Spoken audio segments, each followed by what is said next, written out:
Good morning, good afternoon, good evening, ladies and gentlemen. Let me welcome you to the FP&A Trends Webinar. My name is Olga Rodakova. I am a data storytelling trainer, dashboard design consultant, and FP&A Trends ambassador. I'm happy to be a facilitator for tonight. We are going to talk about digitized FP&A business partnering and how technology can support it. This topic has attracted a lot of interest in our FP&A community. So 380 people from 42 different countries has registered for this webinar. Happy to see many of you here joining. Today we are going to speak about several practical cases. First of all, we'll speak about the role of FP&A in digitized world. Then we'll go through cases such as where do we stand in terms of digitized FP&A, or how a small team can enable a self-service, or another one about maintaining trust through change. We certainly won't miss conclusions, recommendations, and Q&A session. It is time for me now to introduce our panelists for the evening. Please join me here on the webcam, and I will start my introductions with Shady is a regional finance director for MEA, EU, and CIS at IDP Education. Shady is a results-driven finance professional with 25 years of experience. Please, guys, don't be shy. Join me here on the camera. Shady, I'm actually very happy to see you tonight with us. Thank you for joining. Thank you, Olga. I'm happy to be here. Let me move on to our second speaker for tonight. It will be Julian Manche. Julian is a head of finance and IT at RSPCA at New South Wales in Australia. Julian is a qualified executive with over 20 years of experience leading all aspects of shared services functions in large and complex corporations. Julian, thank you for joining tonight. You are still on mute, but I'm pretty sure that you are happy to be with us. Yes, thanks, Olga. Great to be here. Good to see you. And then let's move on to the third speaker, and it will be Paul Kavanagh-Downs. Paul is a head of professional services for APAC at insightsoftware. Paul has over 30 years of experience in accounting, IT, sales operations, product management, and professional services. Paul, thank you for joining tonight. Thank you. Good to be here. And it's my turn now to thank insightsoftware for making this event possible. insightsoftware is a leading provider of reporting, planning, analytics, and performance management solutions. Let me introduce a bit of FP&A Trends Group as well. We are international FP&A board presented in 30 cities in 16 different countries and 4 continents. Besides that, we offer FP&A insight to a digital community with lots of webinars, active LinkedIn group, and FP&A Trends Digest. Besides that, we offer education, research, and consulting resources such as best practice workshops, consultancy, surveys, and research. What we can expect tonight? Tonight will be very packed 1-hour webinar with 2 interactive polls on the way. Besides that, you certainly can ask questions through the chat box, and you can start right now. You can address your questions directly to some of the speakers, or in general, we will figure out who can answer. Presentation of today's webinar is already available in handout. Besides that, you will receive the presentation and recording sometime after the meeting. Before you leave, please take part in a brief survey. Your feedback is very important for us. It helps us improve and move on. Before we really start, what I want to do is I want to talk to you a bit about how do we spend time as FP&A function. This data on this slide is based on our FP&A Trends survey, including the latest data from today's poll. So what do we see here? We see that 45% of time we as FP&A professionals spend performing mundane routine tasks related to data, such as data collection and data validation. They take up too much time and too much energy, not leaving enough space to really performing our jobs, what we are intended to do, such as insights generation and driving actions. And as you can see here, situation is not significantly changing over the years. But believe me, it's going to change very soon. Let me continue with the quote from Sarab Jan from Siemens, who said that by 2030, 38.6 million potential FTEs to be displaced by automation.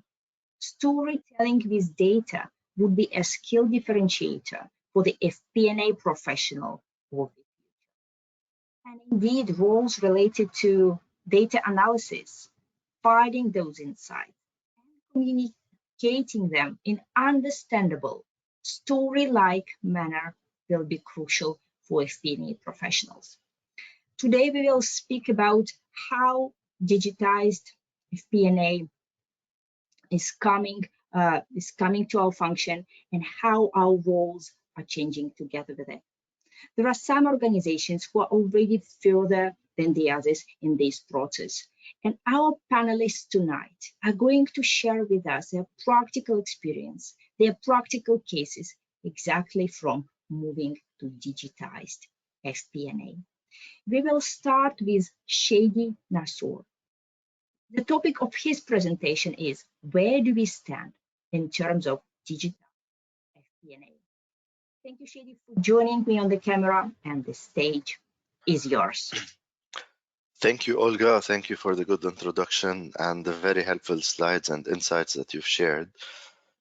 I'll take you through a digitized FP&A and the objective of our digitalization that we're going into an FP&A. And to me, the main objective can be under three pillars. The first pillar being maximizing value. And by maximizing value, we want to ensure that our team have the right tools for them to be cost efficient and for them to maximize ROI. And the second pillar, it's about gaining leadership. And it's very important to stand out ahead of other players, whether it's globally or locally, by improving the quality of our leads that we receive. Because the improved quality the quality of the leads will translate into higher conversion and finalization rates with better sales. The last pillar and the last objective is enhance business partnering. By enhancing business partnering, we will cultivate the one-to-one customer experience while using robust ideas, and we maximize our timely deliverables for the real-time plans. In the next slide, we will go through the challenges. There are several challenges that we face currently in the FP&A world. We start with a huge database. This can pose a very big threat, as this is a huge range of data that we receive, and most of these data can be unreliable. A lot of the data there's a gap in quality between the different types of data. And due to the huge amount, process takes a lot of time. So we end up having slow process, long queues, and long queuing in our systems. This all leads to redundant tasks where time has been spent by our staff on tasks that are not really added value to the whole operation. Finally, one of the biggest challenges is that different stakeholders require different inputs.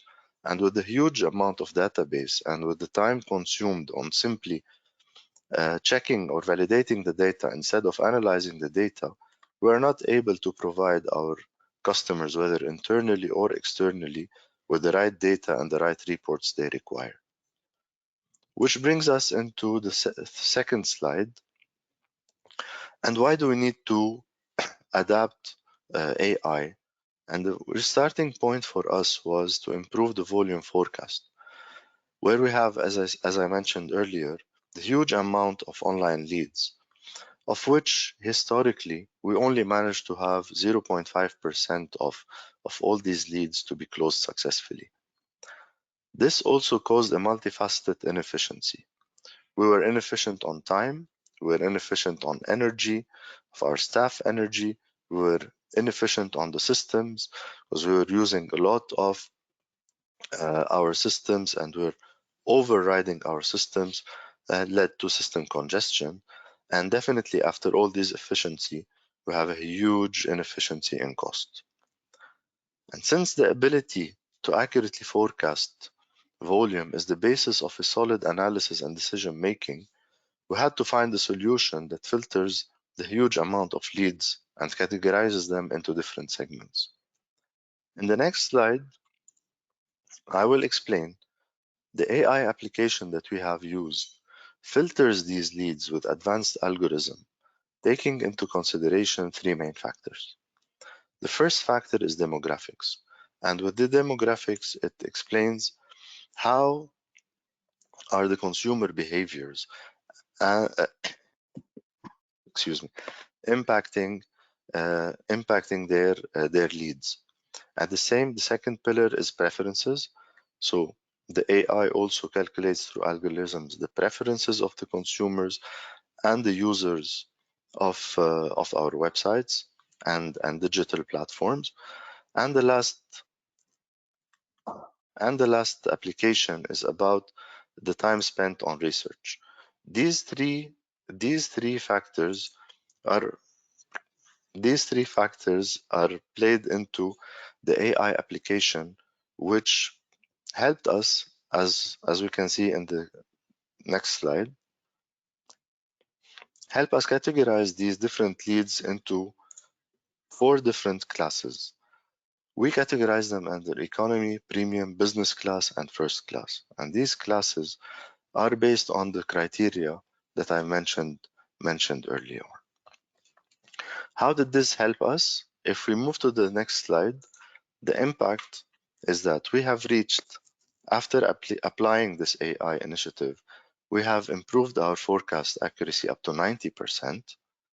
And now we have, due to the different segmentation, a different closing rate and a huge improvement once segregated. On the first class, we see 25%. On the business class, we see 10%. On the premium, we see 1%. This also helped us free 30% of our staff's time and helped us reallocate the resources into different tasks by allocating 15% of our staffs into other resources. This brings me to the conclusion of my presentation. Thank you very much. Thank you so much, Shady, for sharing your case study. And indeed, this is practical case that shows how automation can help us free our hands and devote ourselves to some value. What's going to happen next? I'm going to ask our audience a question about obstacles we face on the way to digitize FP&A. So let me launch this polling question and let me read it to you as well. So the question goes, what challenges have you encountered while implementing digitized FP&A business partnering in your organization? There are several options you can choose from. It's integrating multiple systems and data sources, overcoming resistance to change from stakeholders, helping FP&A team gain necessary skills, or aligning technology with existing processes and workflows. If you feel that several answers are suitable to you, pick the one that describes your situation most accurately or the biggest challenge that you faced. Let me repeat these options. What challenges have you encountered while implementing digitized FP&A business partnering in your organization? It's integrating multiple systems and data sources. It's overcoming resistance to change from stakeholders, helping FP&A team gain necessary skills, or aligning technology with existing processes and workflows. Most of you have voted, so it's time for me to close the poll and share the results with you. Quite interesting results, by the way, 49%. So almost half of you believe that integrating multiple systems and data sources is the biggest challenge, while almost equal, the 25 and 23% go to aligning technology with existing processes and overcoming resistance to change from stakeholders. And only few of you noted that helping the FP&A team gain necessary skills might be a challenge as well. Eddie, what do you think? Are you surprised by the polling results? Not at all. Not at all. It's something that we face on a daily basis. I think between the first three, which is the integrating multiple systems and overcoming resistance to change, aligning technology, it adds, to the challenges, and it covers the soft and the technical skills challenges that we are facing. So technology is coming, more advancements and more enhancements are coming to the technology that we have. So this hopefully will help us overcome, the different adaptability of different systems together. And on the people side, there is the acceptance part that we need to work on, and we need to make sure that our staff, our users, they fully utilize the systems. Indeed. Thank you, Shady, for your comment. And we are moving on to our short discussion between all the panelists. I see that Julian has already joined us on the camera. Paul, please join us as well. And what we are going to do is we are going to speak about the challenges you have faced and how to mitigate these challenges. So let me start with you, Julian, and what I want to ask you, what challenges you have faced and how can we mitigate them? Well, look, I think the biggest challenges and risks are the people within your organization. You've got to bring them on board. You've got to manage the change, and getting that demographic buy-in to what that democratic buy-in to what you're trying to achieve is, for me, I think one of the critical things to success. Indeed. Thank you for that. Let's move on to you, Paul. What do you think? What are the biggest challenges and how to mitigate them? Look, 100% agree with Julian. It comes down to people. What I often see is a disconnect in how people see and use information. Business leaders want to see financial and operational information that ties with their understanding of the business. People who've learned how to use existing reports and analyses, potentially from multiple systems. They can find it quite hard to engage with new and better ways of presenting information. So we've got to be aware of not changing their world too much. Keep some of those basic elements of the reports and forms they use so they've got a familiarity. Make it less confronting to take on that change. Right, I really like the answer, not changing the world too much, and I'm pretty sure that you will elaborate on that in your part of presentation as well. Back to you, Shady. I know that you have answered this question in a way through your presentation, but if you want to add something about biggest challenges and how to mitigate them, what would you say? Look, I totally agree with Julian and Paul, and to build on that, it's encouraging our people, to use the new systems. It's very easy, to fall back into your comfort zone once you face any technical challenge. Change is not easy, and we just need to make sure that we continue the efforts, we continue encouraging, and we continue this learning cycle and encouraging it in order to reach, the full potential of the systems that we have. Thank you. Thank you for all of your answers. And it's time for us to move to the second presentation of today. It will be by Julian Munchie. And Julian will be speaking about a practical case, how a small team enabled self-service. Julian, the stage is yours. Thanks, Olga. I've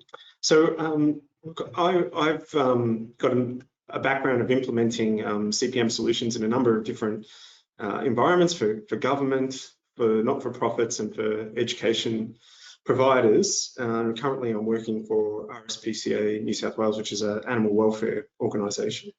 And in not-for-profits, you're often in a small team. You don't have a lot of resources. There's a lot of constraints. Funding is tight, and you need to do things on a shoestring. And whenever I've joined organizations, I've always inherited, as a leader in FP&A, inherited a very complex spreadsheet that links to a lot of things and has all the critical data and produces a bunch of reports, and it also has hidden errors in it.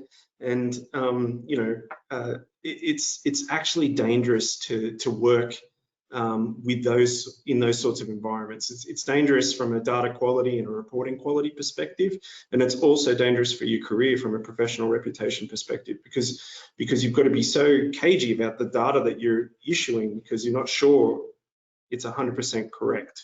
Spreadsheets have inherent flaws.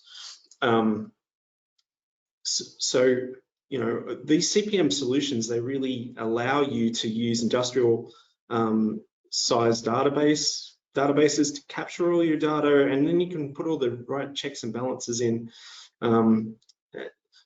It makes teams more efficient. And on my next slide, I talk about some of the dynamics that are happening that we don't have control over, but that are stretching FP&A teams. And one of those things is that data volumes are growing exponentially.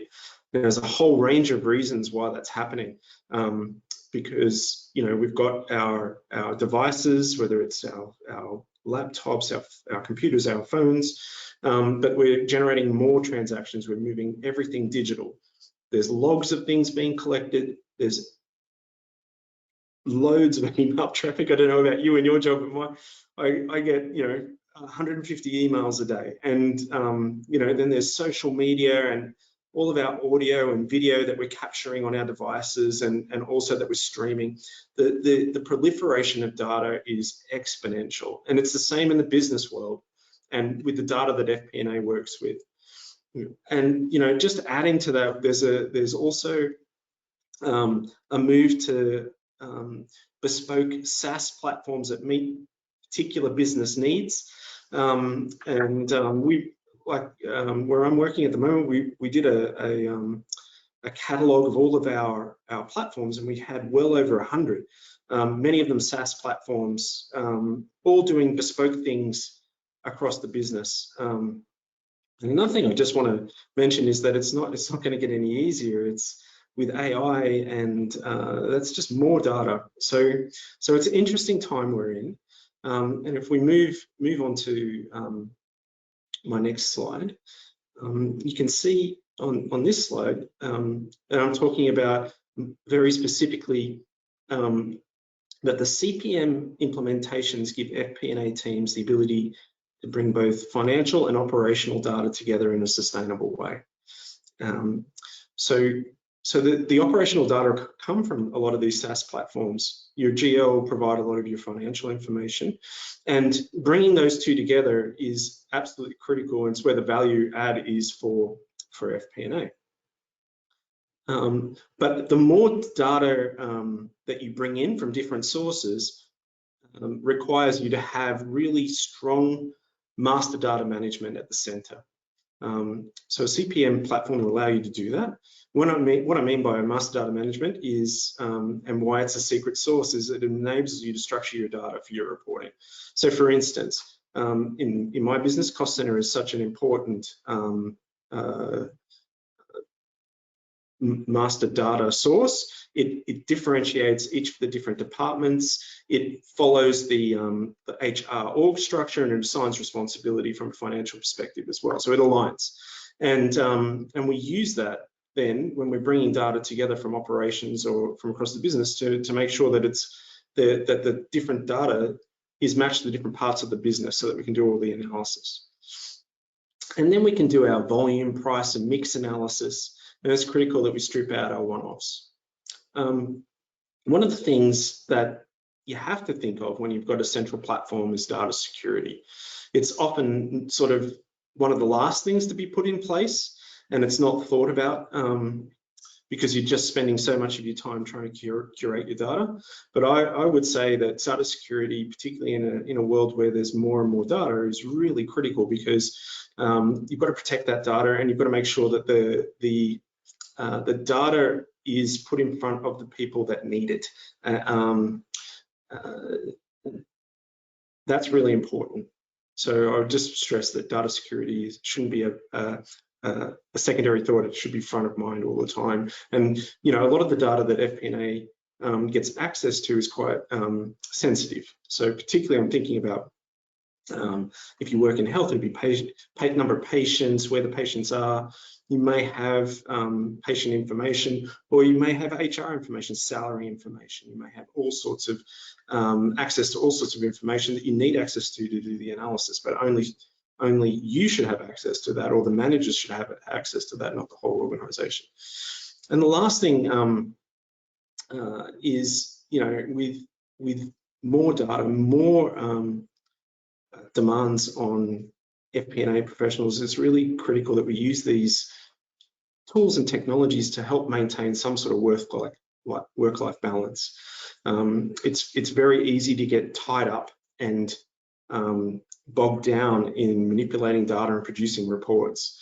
And on my next slide, I've got some tips, I suppose, in a world of resource constraints around how you can manage those competing work-life balance and other work requirements versus your work-life balances. So what we've done where I am at the moment, and what's worked successfully where I've worked elsewhere, is doing a self-service model. And that is where you set the system up so that it can deliver the reports that people need to them in a timely manner, in a portal that they can use. They can click through to the information that's important to them. They can find the transactions that will help them understand how they're performing. But what's absolutely critical if you set up a self-service model is that you have a well-defined financial framework, and there's rules to the game that you're playing. You're trying to keep the business on its financial roadmap, and you're trying to advise the managers whether they're on or off, and that's what variance analysis is about. But you've got to let them understand, hey, people costs or your labor costs, they stand alone. That is a bucket on its own. It's not allowed to be. You can't have an unfavorable variance there and it's offset by a favorable variance elsewhere. So those rules are really critical, and people need to understand what those are, and you need to spend time, particularly when you get new managers, training them. The other thing I would say is that you've got to have a business partnering by exception model. So you want to be strategically spending your time where there are exceptions, where you're straying from the financial roadmap, where there are strategic issues emerging. That's where the value is. That's where the business needs your help. And so I really focus strategically on trying to hit those areas of exception. You've got to make sure that you define your services. You can't be everything to everyone. You've got to be really strategic, particularly in a small team, resource constrained environment, about where you spend your time. Get your reporting out, get it done, and then focus on those deep dive into those areas that are of strategic importance. That's where the value is. Thanks, Olga. Thank you so much, Julian, for your presentation. I so much relate to this business partnering by exception, where we really allocate our human resources strategically to the areas people really need our help, to complex issues, while all the rest. Thank you so much for your presentation. And today I'm going to ask questions to the audience. But before I do that, I want to encourage you to ask questions to our panelists. We already have heard 2 out of 3 presentations, so don't hesitate. Drop your questions to the chat box, and thank you to all of you who are already asking. We are receiving questions already. Now let's move on to the polling question to the audience, and that is related to our skills as FP&A team. Let me launch this poll, and I want to read this question out to you. Which key skills and competences do you consider essential for an effective FP&A team in the digitized business landscape? So options are advanced data analysis and modeling, strong business acumen outside finance domain, effective storytelling and collaboration skills, or strategic thinking and ability to provide actionable insights. If you believe that several skills are important, just choose the most important one for you. So what are the key skills and competences essential for effective FP&A team in the digitized business landscape? Advanced data analysis and modeling, strong business acumen outside finance domain, effective storytelling and collaboration skills, and strategic thinking and ability to provide actionable insights. Most of you have voted, so let me close this poll and share the results with you. So what do we see here? Absolute majority, 55% of you believe that strategic thinking and ability to provide actionable insight are crucial. Another big portion, 20%, believe that effective storytelling and collaboration skills are important.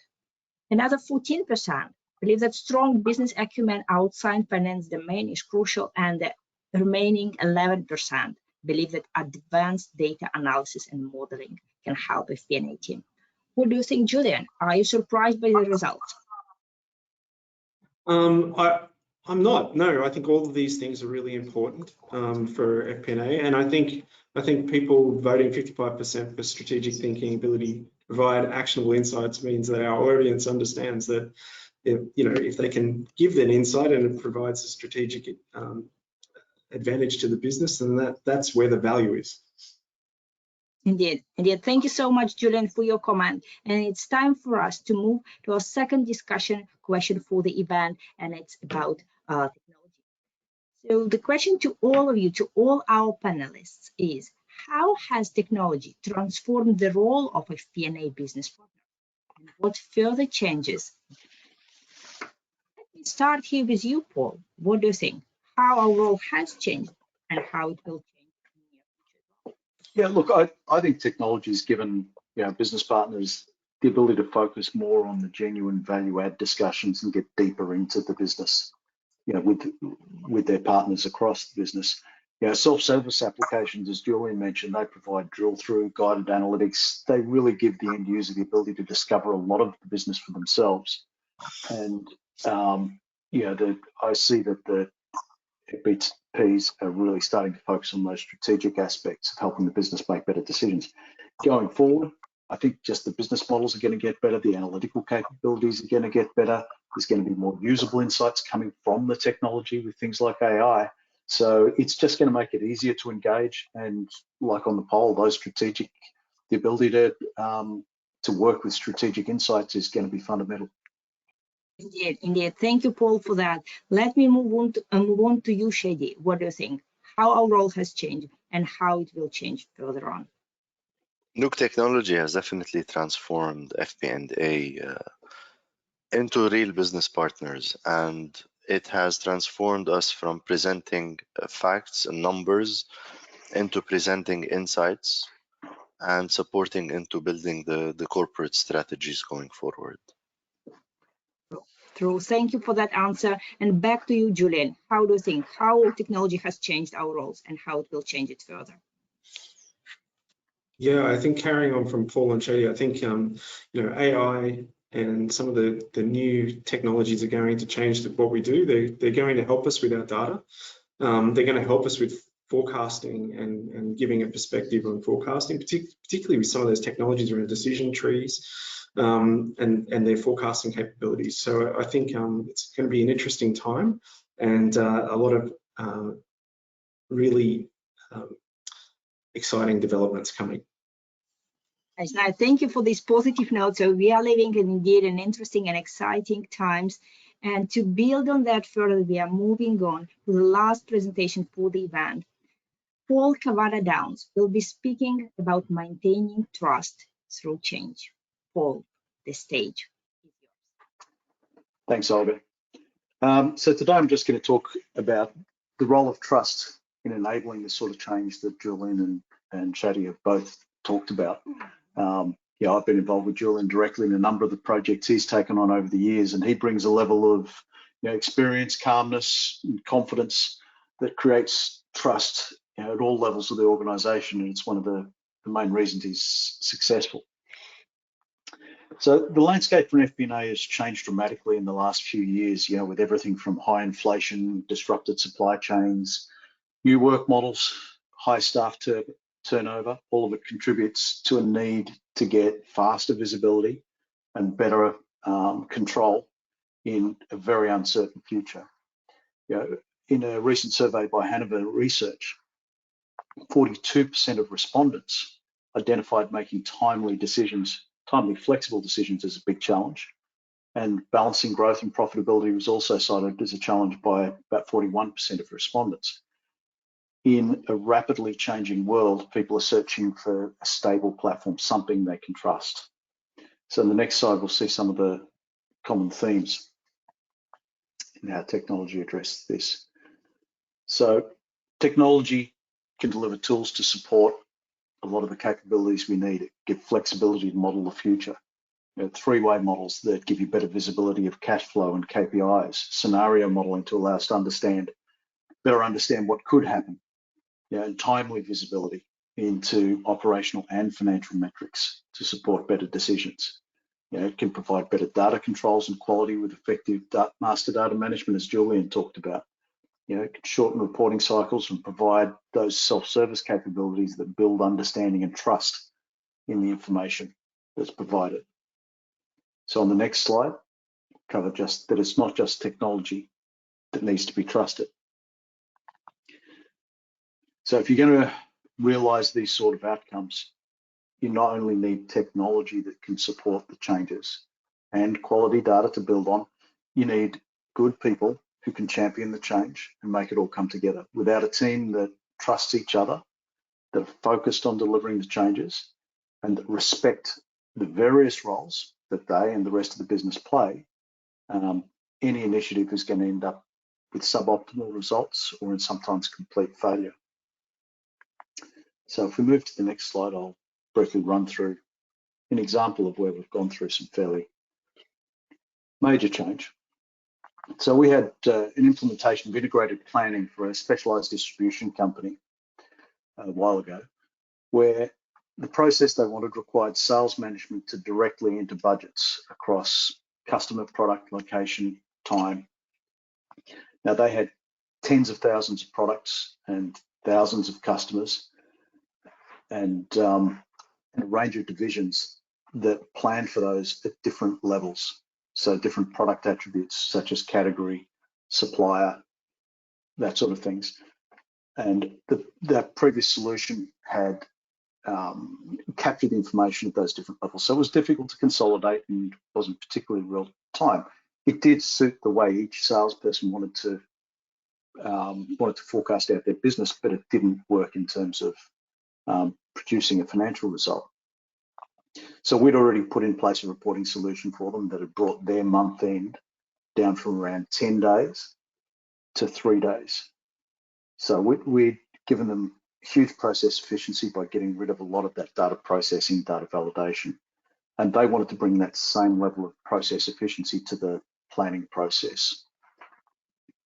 Now, the model we implemented allows top-down, side-through, bottom-up data entry, with spreading across sometimes hundreds of thousands of data points behind the scenes, using all of the available product attributes or customer attributes. So each division could plan at the level they wanted to. So the salespeople saw the data split up in their way, and it was spread down to a SKU level by customer, so that they could then slice and dice and group it again with a comprehensive analytical capability. That's all directly integrated to the financial plan, so that the sales guy can make a single change or a change to a single product on the sales budget, and we could see an updated P&L for the group instantly and update the actual presented budget pack within minutes. So it's a very powerful model, very efficient, with an exceptional ability to rapidly model the business. But it was in the hands of people, or it still is, in the hands of people who don't necessarily have the same attention to detail as the accountants who normally do that sort of work. To deal with that, instead of putting a whole lot of controls around the people entering the numbers, we implemented a full traceability and a rollback capability in the solution. And sure enough, at around, I think it was about 8 p.m. on the night before the first budget presentation, I got a call from the FP&A manager saying that all the sales numbers had disappeared, and all the sales guys said nothing had been changed. So I took a quick check at the logs, which they had access to as well, but I took a quick check at the logs, and sure enough, there was a senior sales manager, had keyed a 0 into total sales. He had the rights to do it. You know, this solution allowed top-down modeling, so it could have been a percentage increase or something else he wanted to do, but he put a 0 in. But because we'd set up that capability, we'd foreseen that that was something that could happen. Everything was just able to roll back, and within minutes, it was back to where it should be. And everybody was happily presenting the budgets the next day.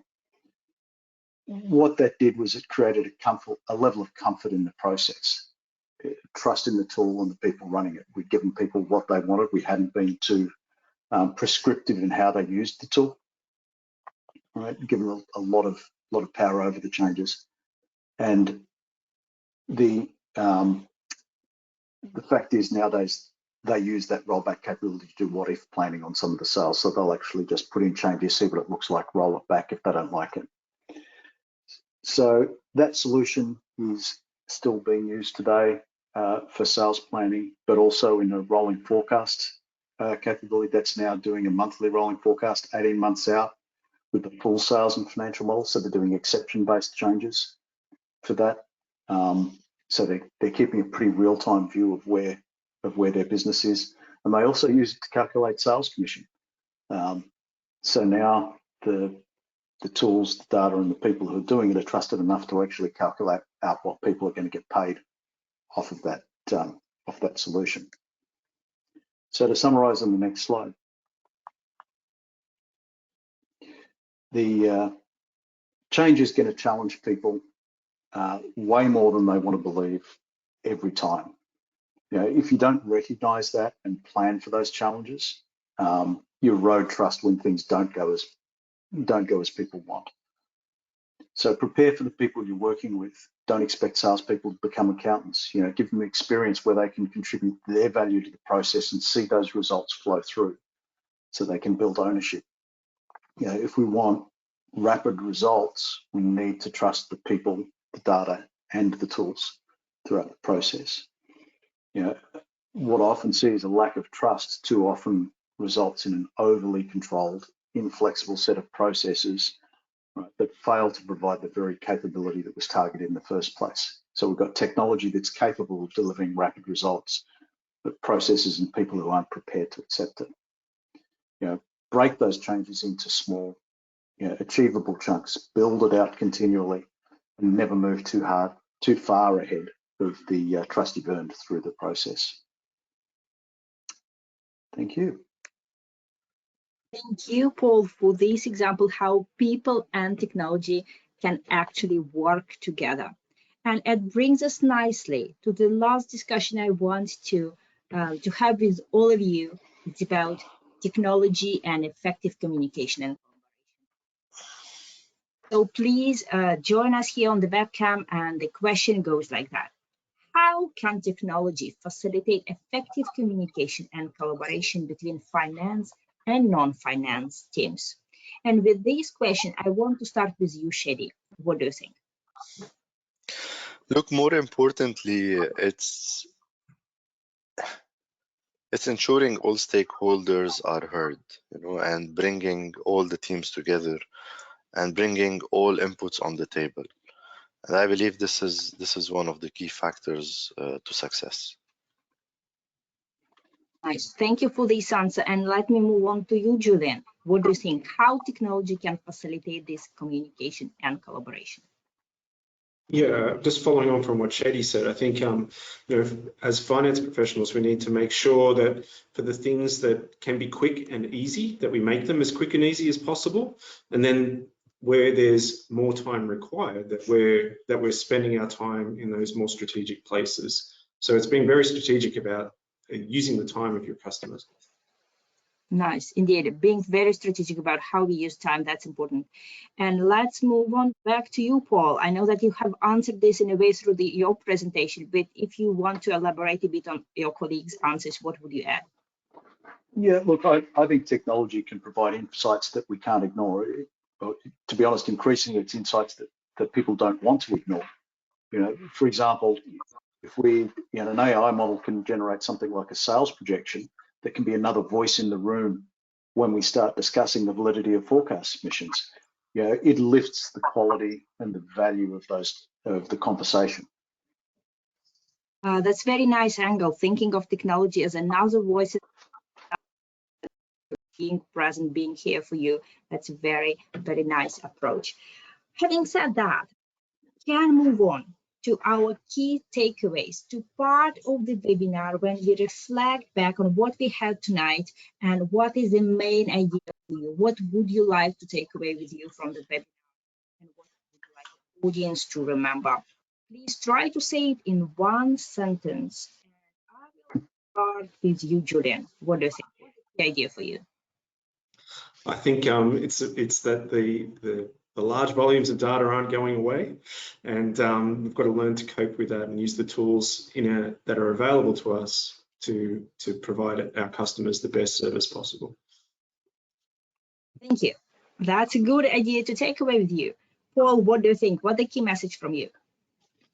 I think it's to take on what you know you can achieve, and don't underestimate both the value and the challenge in bringing people along for the ride. Great, great. And back to you, Shady. What do you think? What the key idea for you? Look, the key idea for me is that digital transformation train has long left the station, and so far it's not a question of adapting, but rather a question of how fast will we join the journey. So this is my key takeaway. Indeed, indeed. Thank you for that. It's indeed encouraging for all of us to keep up with the pace. Now we are moving to the questions from the audience. Thank you all for sending your questions. By the way, it's not too late. If you have a question, make sure send it to us. We will try to answer it, or we'll answer it in writing later on. Meanwhile, let me start with questions we have already received, and I will start with you, Paul. The question related to you is, what are the key considerations when selecting and implementing technology solutions for FP&A process? So what we should look at when we choose technology solution? Yeah, I think the first thing you need to be really clear on is, where are you looking for value? What is the strategic value of this technology solution? You know, if it's, don't get overcomplicated when it's a simple problem you're solving. So it's a matter of understanding what you really need versus what you'd like. And I think that's the without getting into too much detail, that's the thing. Having the world's best system can be more of a huge overhead for an organization to implement, when in fact, if all they want is rapid results and simple profit and losses, there are easy ways of achieving that. And vice versa. Don't go for a simple system when you've got a complex problem that can deliver a lot of value to you if you solve it. Right. Thank you. Thank you for this answer. Yet not rushing into big solutions right away. Next question, I will direct to you, Shady. The question related to upskilling FP&A professionals. So it goes like that. What are some practical strategies for upskilling FP&A professionals to adapt to the evolving technology landscape?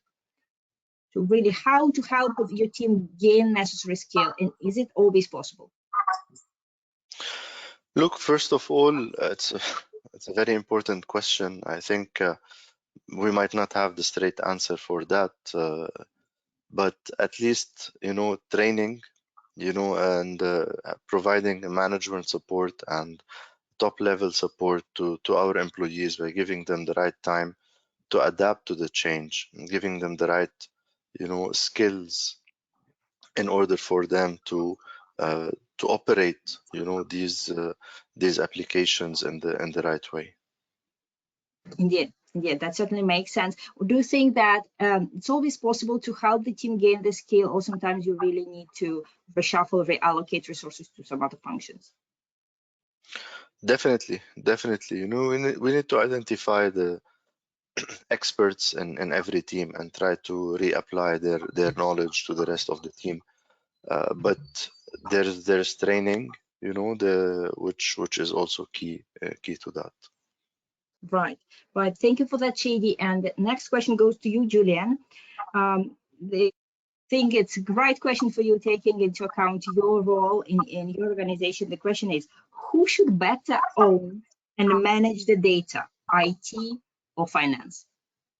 Yeah, it's a great question, Olga, and it's one of those that doesn't have a black and white answer. So my answer to you is finance data really needs to sit with finance. I think finance professionals have expertise in that space, and they're going to be IT professionals. However, when you're talking about large swathes of unmanaged data and you need to bring it under control, those data science skills are absolutely critical.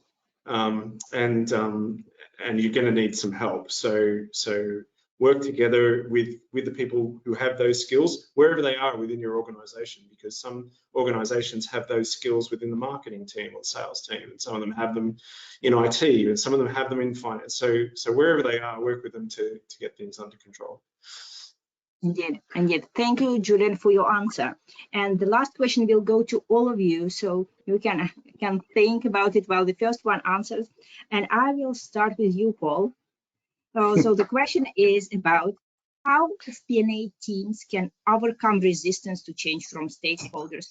We spoke about it as being one of the main challenges, really overcoming this resistance to change from various stakeholders from the business. So any tips from you? How can we overcome this resistance? Paul, what do you think?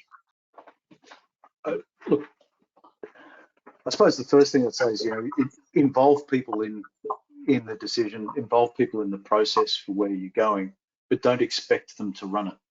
Don't expect them to overinvest in it. Value people's time. So yes, you want to give people what they want. You want them to feel as though they own a part of it. That doesn't mean that you put the whole task onto them. So I think it's really that balance there of the providing a solution but not dictating a solution is the critical thing in getting buy-in. Nice, thank you for this answer. What do you think, Julian? How can we actually overcome this resistance from stakeholders? Yeah, I think those influencing skills are really critical. You've got to be able to explain what your vision is, what you're trying to achieve, what the benefits there are for the person or for the department that you're working with. They're critical conversations that need to happen up front. And then it's a lot easier, because once people can understand what they're going to get out of it, they'll help you rather than fight you. Nice, thank you. And back to you, Shady. What do you think? How can we overcome resistance from stakeholders? Look, it has to be a sweet spot, equilibrium between the push and pull, between push and pull models, and as the results will come in and benefits of adapting, everyone will get on board. We need to address skepticism at the beginning, and as Paul mentioned, we need to also, in other words, manage workload. So bits and pieces, baby steps can always help, rather than imposing a full-fledged transformation since day one. So it's a mix of everything, just finding the sweet spot on how to tackle it.